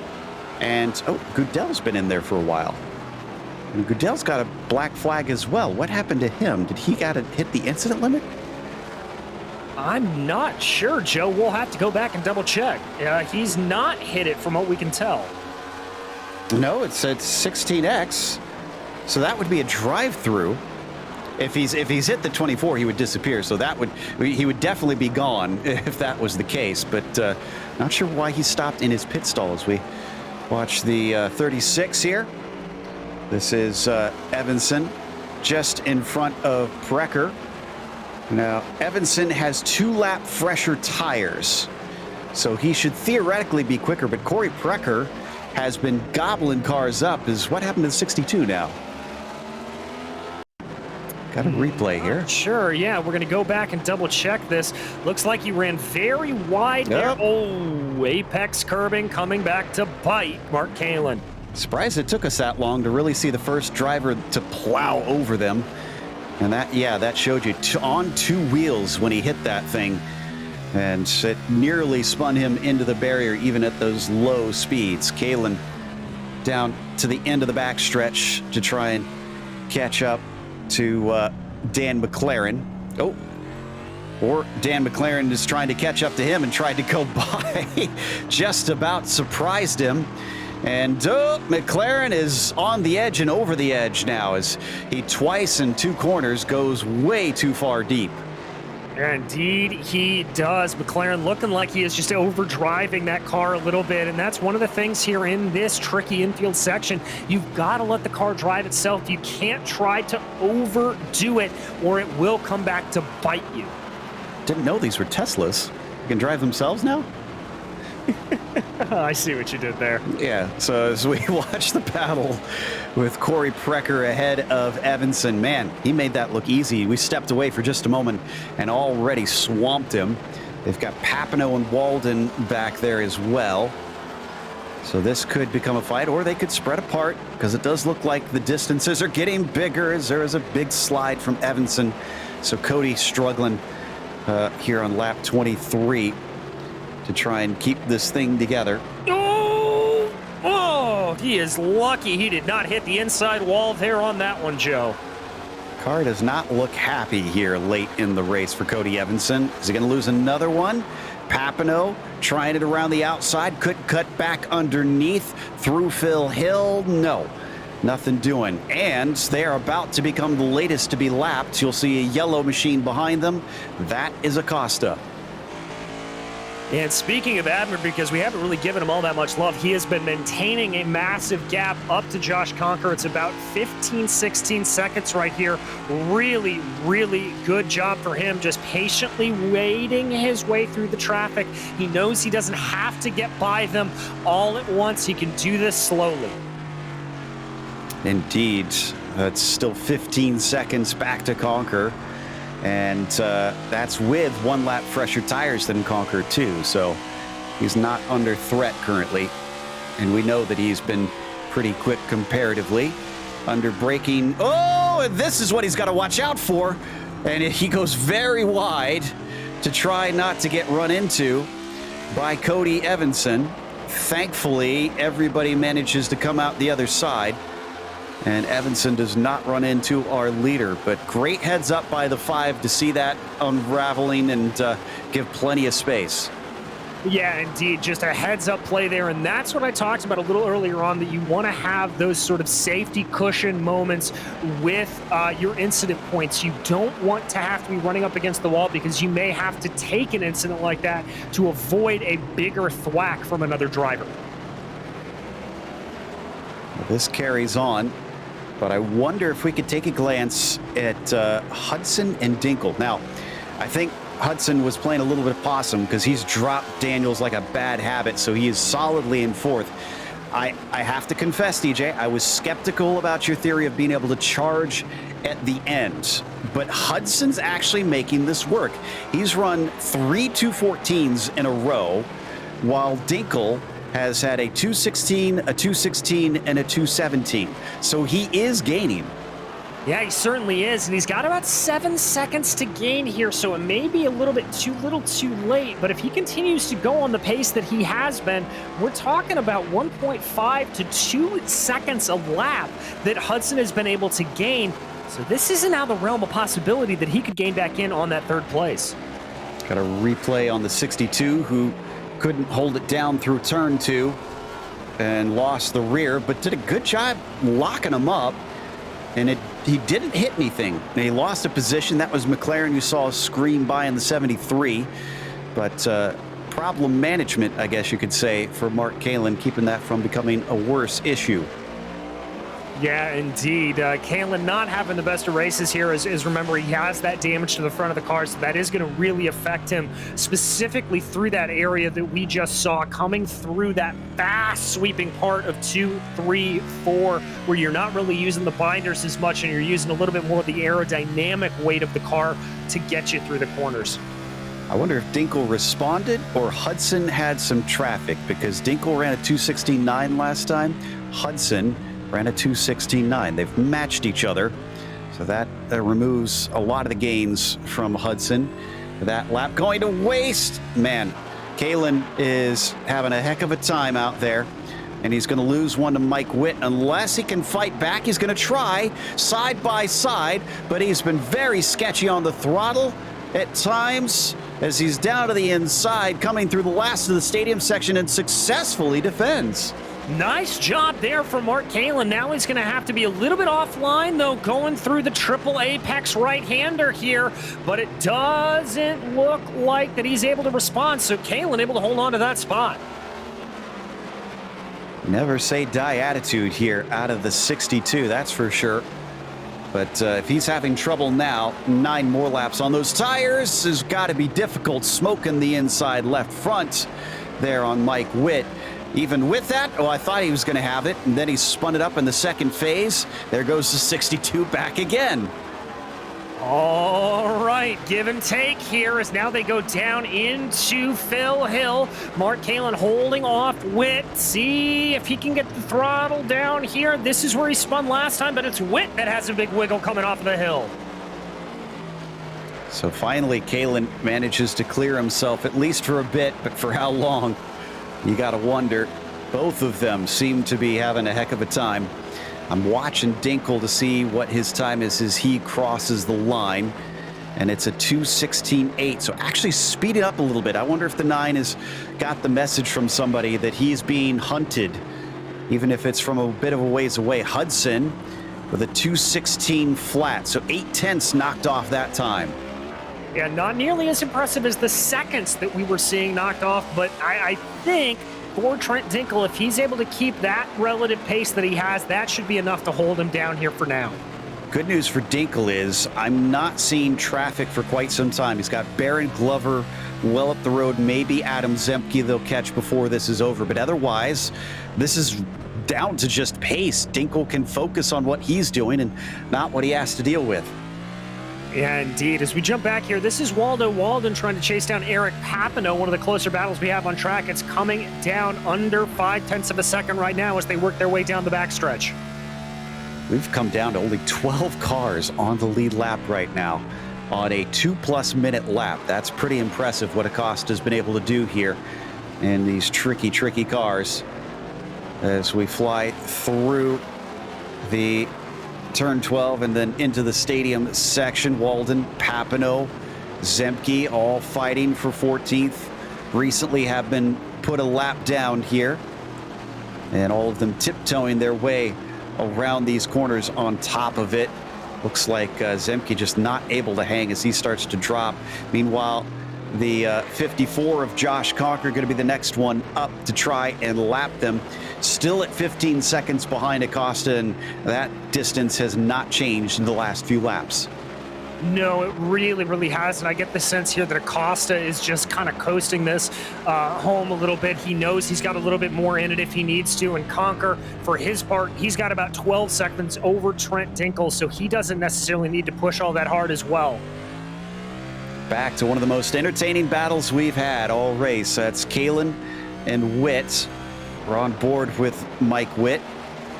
Mark is trying to dash away. Behind them, they're about to get lapped. Acosta approaches. So will they be aware of this? Are they going to pull out of the way and let him through nicely? Or are they still too focused on what they're up to? You would have to hope that they've got a little bit of spatial awareness, either a virtual crew chief or a real one that's telling them that the leader's coming up behind. There comes Acosta up to the inside of Witt. He's able to get him through turn 10. Yep, came on the radio, waved him through, and that allows Abner Acosta to go by. Meanwhile, as they... Oh, and Caitlin joking with him, I'm not letting you by. I assume he's joking. I'm guessing when the opportunity is right, he is going to, break in just a little bit earlier. Acosta able to slide past.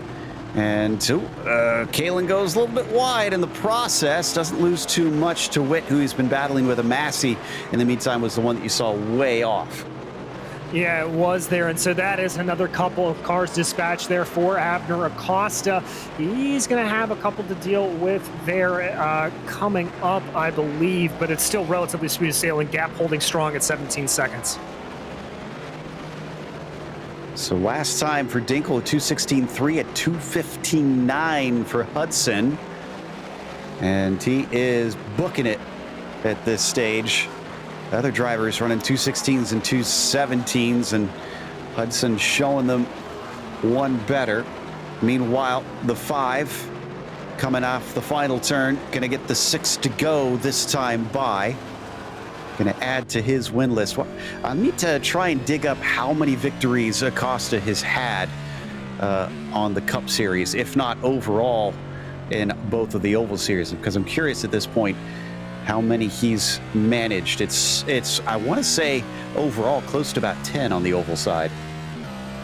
I think that's got to be roughly about right, but I'm not entirely sure. We'll have to figure that out at some point, Joe, as we now ride on board with Adam Zemke back in 16th. He's trying to close in on Walden right ahead of him. Indeed, and watch that 57, who has been certainly in some fun today. As he goes through the S's. And in the midst of this pack, Adam Zemke watching Josh Conker go by, and then hoping that it'll hold up Walden, who he's battling with just in front of him. Papineau also up ahead. And in fact, Walden does go off a little bit strange. And now Zemke starts to approach, and the fight is back on. Exactly, fight back on here. You can see him roar by the camera right now. Zemke trying to close in behind. He wants to try to get this perfect if he can. Able to carry a little bit more momentum, but I think Walden has it better. Yep, keeping himself at arm's length. And, well, I was going to say, unfortunately for them, I think Conker is going to catch Papineau on this backstretch, but it looks like that's not the case. So he might still get him in a twisty section, which will slow one or both of them up. Walden out of turn 12, still about 8/10 ahead of Zemke. Double checking on what's going on with Dinkel and Hudson. So last time Dinkel with a 2:16.8, Hudson with a 2:16.4. It gets smaller, but at 5 seconds apart, DJ, it's not looking likely for Chris. It was a valiant effort, though. No, it certainly was. And I think here for Hudson, what he has just got to hope is that either Dinkel gets held up by some lap traffic or Trent makes a mistake on those older tires, as it just looks like that advantage is starting to slip away. 5 laps left now for our drivers, at the cost of having gone by the start-finish line once more. And I'm very curious to see what the incident points are at when this is done for each driver. If anybody managed to get a 0x, because that will certainly be a feat as impressive as taking the win here today. And coming through The 43 that time by was a 2:16.6. Dinkel 2:16 flat. Ooh, Dinkel went faster that time. Okay. All right, so Trent clearly has a little bit stored up in the tank there to be able to push, but he does have Baron Glover directly ahead of him to be able to maybe hold him up a little bit. That's going to be at least the hope here for Chris Hudson. Got a number of drivers that are very close as we're getting information on the incidents right now. A few that are on 22, a couple that are on 20. So we could see some DNFs before this is done. Just have to watch out for it, see if anybody disappears.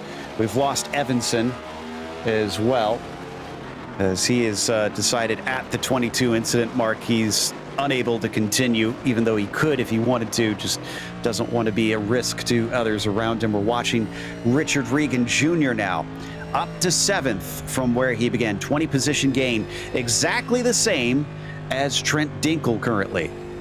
Yeah, very impressive run from both of them, and what we were thinking was going to be a pretty disastrous day here in the points for Richard Regan Jr.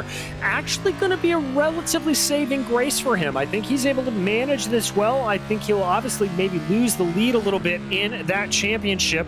I'll have to run some math here to double check that, but he's been able to hold on to this well, and I'm impressed with his poise here. Thing is, for guys like Josh Conker, consistency is king. And Conker's about to take a second. So Regan might be ruining this one by the end of the season. A 7th place is very good to climb up from 27th, but it's also still a 7th place, and that's not going to be a lot of points. No, it is not, although I do believe Abner Acosta should be the victor coming out of this. He should be on top of the points standings if my scratch pad math is to be believed. Yes, I think you are right on that one, because Josh Daniels and Richard Regan Jr. both well behind him. Daniels going to finish 5th, Regan Jr.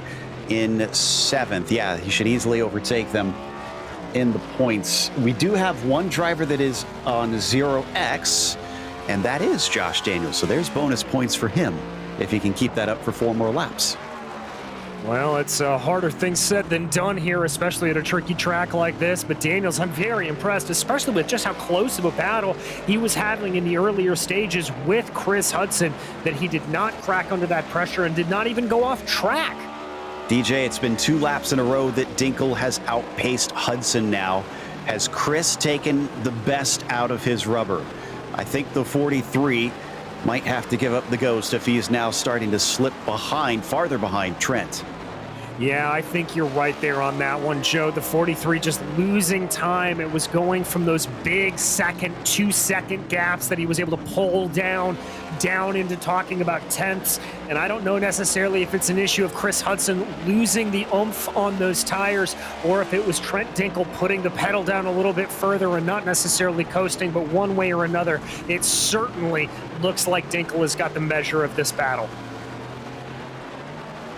Yeah, and they've been getting a good bit of cloud cover recently, as you can tell on your screen. So it's down to 101 Fahrenheit, mercifully cooling off the surface for the drivers, hopefully providing a bit of grip at a time where the tires have ditched most of that friction that they offer up.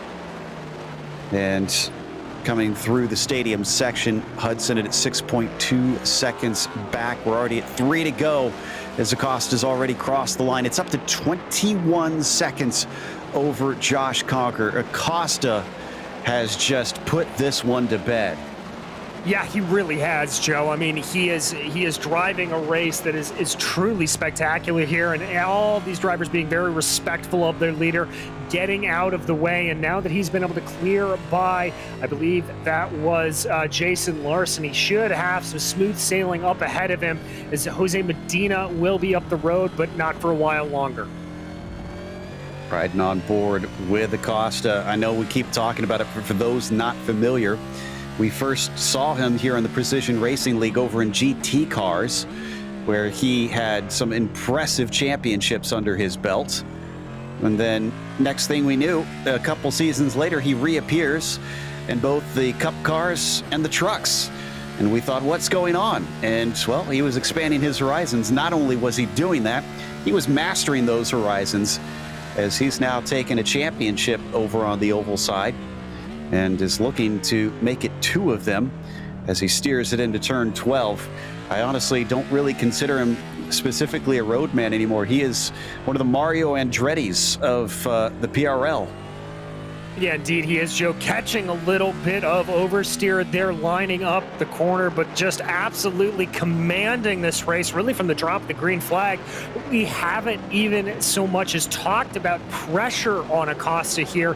He has just controlled the pace of this race. He has won the race that he wanted to run, and it is a masterclass in how to lead. Absolutely. And like we said, he wants to take as many points as possible. So he's got the 2 for pole, leading the most laps. So that's going to be 1 point there. So there's 3 bonus points. Leading lap, that's another one. 4 bonus points. Fastest lap. And who does have the fastest lap? Oh, easily Acosta. A 2:13.6. I don't think anybody is even into the 2:13s except for him. No, they are not. It is just absolutely impressive. But we've got a little bit of a battle on our hands between Don McLaren and Mark Kalin, back for 10th place. Yep, this is on board with Mark Kalin, breaking into Phil Hill. McLaren had passed him and started to run away, because remember, it was the battle with Witt that Kalin was worried about, excuse me. And I'm a bit surprised that he's gotten back up to the rear bumper of the 73, but he's only got 2 more laps to try and overtake him. Actually, I think less than that, maybe? No, yeah, I think it should be 2 laps, but they are a lap down from the leader, for what it's worth. Yeah, indeed. So they will have to do that as they get their way around here. Kalin just trying to close in to the best of his ability right now, seeing if there's anything to be had. Ooh, good run there out of the S's. He's definitely closing in. Don't need to go to it, but Skip Gandy had a bit of a slide out of the stadium, and Richard Regan Jr. stomped on that one, took 6th place away from him, so now up 21 spots is now our hardest charger. And that is crucial for the championship. Remember, any points that Regan Jr. can collect are going to help him down the road. He came into this race as your championship leader. He's going to lose that to Abner Acosta, as we believe, but if he's able to keep that close, it will be very helpful. And Richard said he's hoping not just for the Cup Car Championship, as this fight is getting fun here down out of the turn 11 run onto the back stretch. That is Papineau that we ride on board with, chasing Zemke. And Zemke's up 11 positions from where he began today. I thought maybe we'd see a look out of Papineau, but no. Oh, a late look. I don't think it was intentional. Has to lock the tires to keep from running into the bumper of Zemke. Yes, he does, but our leader, Abner Acosta, crossing over the start-finish line to take the white flag here. 1 more to go for the number 5. 22 seconds between himself and Josh Conker. This is just domination, as it sounds like Kalin was getting close to McLaren for a bit, but he's dropped off out of the final corner.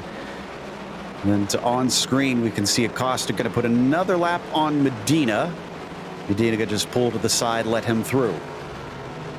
Yeah, good move there from Jose. Really doesn't have anything to lose by letting him on by there. So Abner's going to be able to continue on, no problem. Oh, we've had contact in the back with Papineau and Zemke, I believe.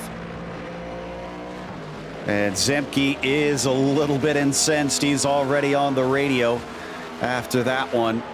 That happened into the final turn. So Papineau seems to think he's a little bit better on the binders, but unfortunately wasn't able to prove it. Thankfully, I don't think they have an incident penalty for that. Nope, they do not. So they're good there, even though that was probably a 4X between them. Acosta down into turn 12 once again. Just a couple more to go, and he gets the checkers. Yes, he does. Just this fiddly little bit of infield section for him. He's got smooth sailing. Byron McDonald just far enough up the road from him. I don't think he'll overtake him by the time they get to the start-finish line. Only 8 drivers managing to complete all 34 laps here today. Everybody else was at least put one down by this man. Abner Acosta coming around to the triple apexer. Now only 2 corners to go as it switches direction through the penultimate turn. It looks like Byron doesn't want to do this last lap as he pulls over and lets him by. Seeing the checkered flag now out of the final turn, that's Abner Acosta taking the win at Circuit of the Americas. A dominant performance by Abner Acosta, and we've got to wait a whopping 25 seconds for Josh Conker to come back through. By the way, bad news for fans of Dan McLaren. That battle he was having with Mark Kalin, he lost out big time. Big thwack into the wall. So there's Josh Conker in the 54, taking a second place, which could come back to help him later on. And how about Trent Dinkle? The 9 car, not allowed to qualify here today due to an EOL. He made the best of it and still finished on the podium. He was about 41 seconds behind the leader, but man, that was an amazing run. Yeah, it really and truly was. I've got to give Trent driver of the day here from my perspective. 20 positions up through the field, and also giving equal driver of the day out to Richard Regan Jr. Did the same thing, and a great charge from that man, Chris Hudson. An absolutely incredible run. Yeah, Regan Jr. actually won better than Trent Dinkle as he's gone up 21 positions. So that is easily the hardest charger to get into that 6th place. Pat Harvey is going to be the last one who manages to finish on the lead lap in the number 67.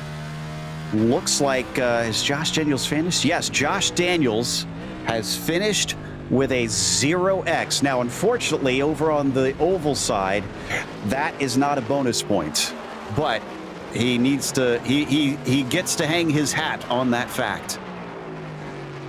One with as many bumps and bangs as we saw around this track, Joe, I really think that deserves a bonus point. That is just impressive from Josh Daniels. It is, but it's going to take us to a quick break. We'll come back with our unofficial results as well as driver interviews, so don't go away. Hey there, I'm Nicholas Dubois, co-founder of Advanced SimRacing. We are a Canadian company. So what we did here today is for a real petrol head. He's really passionate about cars, as you can see behind me. We did a turnkey solution for him based on his needs. We try to gather as much information as we can on our client. And like we did today, we install a D-Box system. We install ultra-wide cube control steering wheel. We try to provide the best quality for your budget. So let's say if you want a budget of 10 grand, we're gonna give you something that's the best for 10 grand. If you want 20 grand, then we always try to stay within your boundaries. We do try to make it as easy as possible. So the client, once we install everything, it's pretty much gonna be a turnkey. So he's gonna press start on his computer, and right after, we'll try to explain everything, how it goes, how it works, and then he's ready to go. Our aluminum is from USA. Treated in Canada, cut in Canada. So we do sand all our aluminum piece just to make sure the powder coat sticks to it. And that's one of the reasons why we use powder coat, is to make sure you have the best aluminum finish in the industry. And our quality is beyond what you can get with any other competitors right now. We are really, really passionate about all the gear, all the cockpits, all the sim hardware. And that's why we want to create something that's really gonna reflect our passion into our product. Come visit us at advancedsimracing.com. You can always reach us if you have any questions. You can call us, you can text us, you can go on Facebook, like our page, ask us questions over there, and we'll make sure to answer every questions there is. We are very passionate about what we do, and we try to make it as easier for you to go into the sim racing world, because there's a lot of gear, there's a lot of options, but let us guide you through your process, and let's hope you'll be an advanced sim racing customer.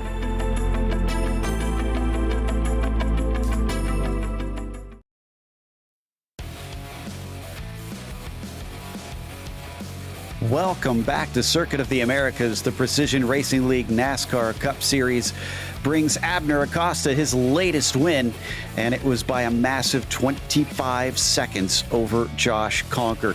Trent Dinkel was P3, but his more impressive feat was the fact that he started in 23rd spots and managed to finish on the podium. Chris Hudson nearly caught him in the end, but started to run out of steam after a while, so he had to settle for 4th place.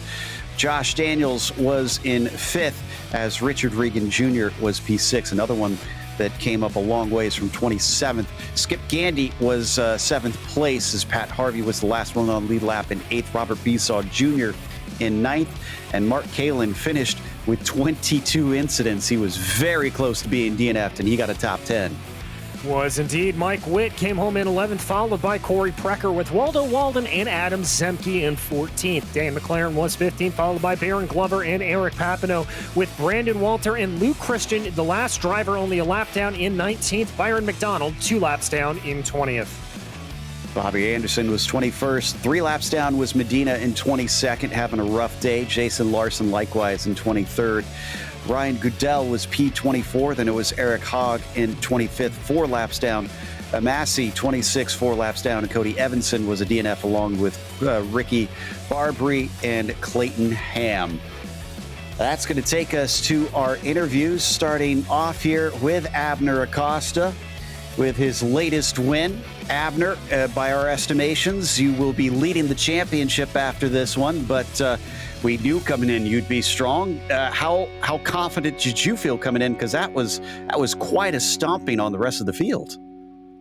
Yeah, I was pretty confident. I knew Trent and Josh would be strong, and I guess I thought Joshua would be stronger than he actually was. But yeah, I knew I was gonna get a good finish. I just needed to make sure I didn't make any mistakes or anything silly, and I knew I would most likely get the win with my pace.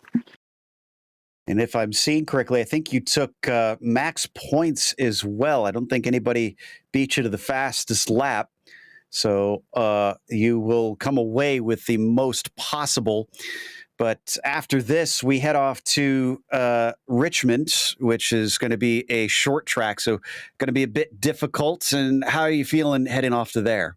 I haven't done Richmond on this car yet, but I like short track racing. So I'm pretty sure I'll do well. I just have to. I think this is the first season that I start with no incidents, nothing crazy happening in the first 2 races, and I think that's my my weakness. Like I could win like 2-3 races, and I can just crash out the next 3. So I just gotta make sure I stay consistent to take the championship. And speaking of that, it seems like recently these Cup Car series have really gone to those who are the most consistent. I look at guys like Conker, as well as O'Brien and whatnot. They always make it incredibly hard to overtake them in points just due to that consistency. Do you feel like you finally put those demons behind you, like you said, of having those odd-off races that cost you points? I think so. I think one of the main thing was my internet, and it's fixed. I've done 3 races. I haven't blinked once, so I know that was pretty annoying. I'm sorry, but it's finally fixed after like the 4th technician coming down. So I'm glad that's fixed. And yeah, James, for example, he's super strong. I know that this year he's going to be missing a few races, so I don't think he's going to contend for the championship. But yeah, just James, he could win like his worst race is probably like a 4th place finish. So like when you're competing against guys like that, you have to make sure you don't get bad weeks or drop weeks or anything like that.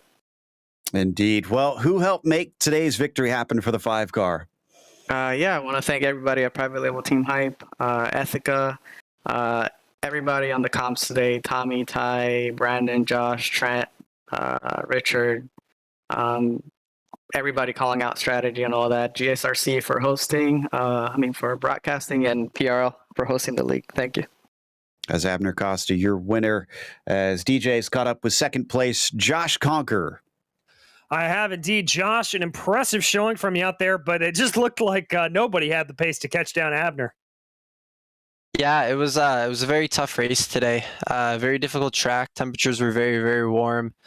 So definitely made tire management very difficult. And yeah, I mean, it's Abner at the end of the day. He's our road course ringer. He's really good on these kinds of tracks, and it's very hard to catch him regardless on the kind of time that you want to put in. He's just going to put in that much more just to make sure that he's going to stay up top with his crown.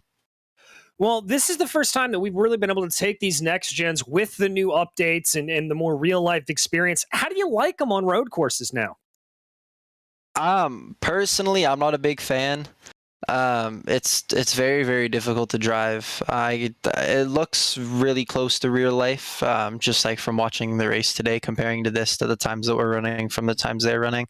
Everything looks pretty comparable. So if it's like this in real life, big kudos to those guys. But I'm not a big fan of it at all. It's super difficult to drive. You have to be very perfect with it every lap, no mistakes.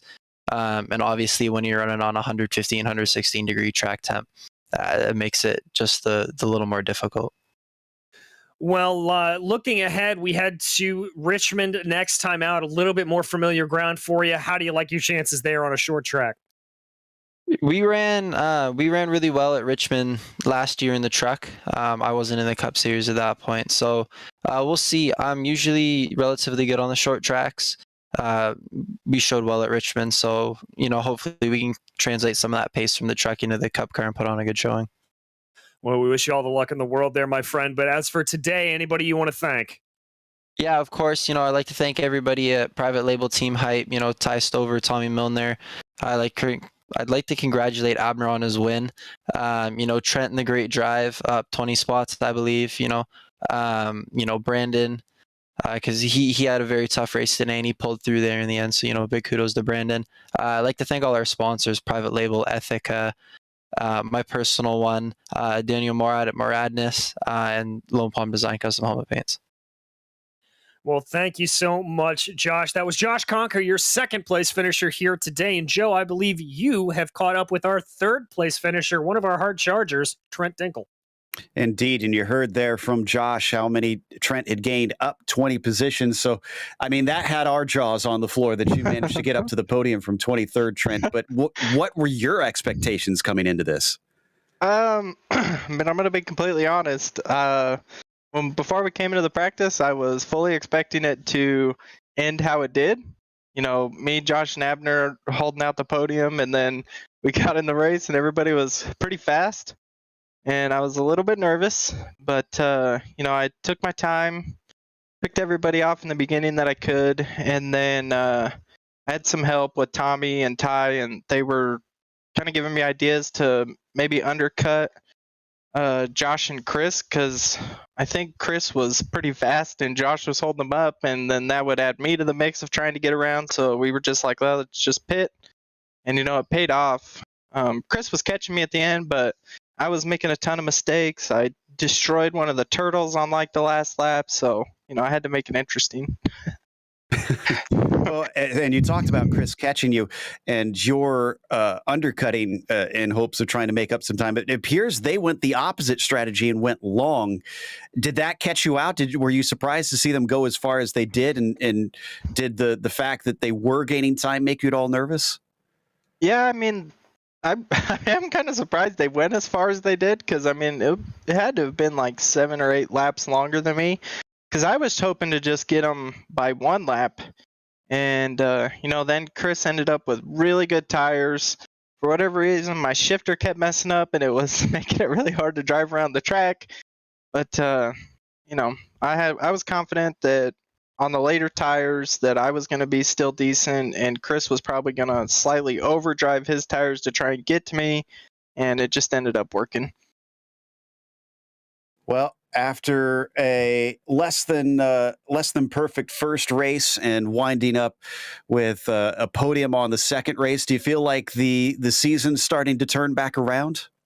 Yeah, I mean, this is a better start than usually because usually my seasons go, I get like a good race and then I get wrecked out of the next race. So, an 8th place and a 3rd place, I'll take it. So, yeah, I'm looking forward to Richmond. I honestly haven't even bought the track or ever raced on it, so I'm going to have a lot of learning to do this week, but, I'm sure we'll be up there.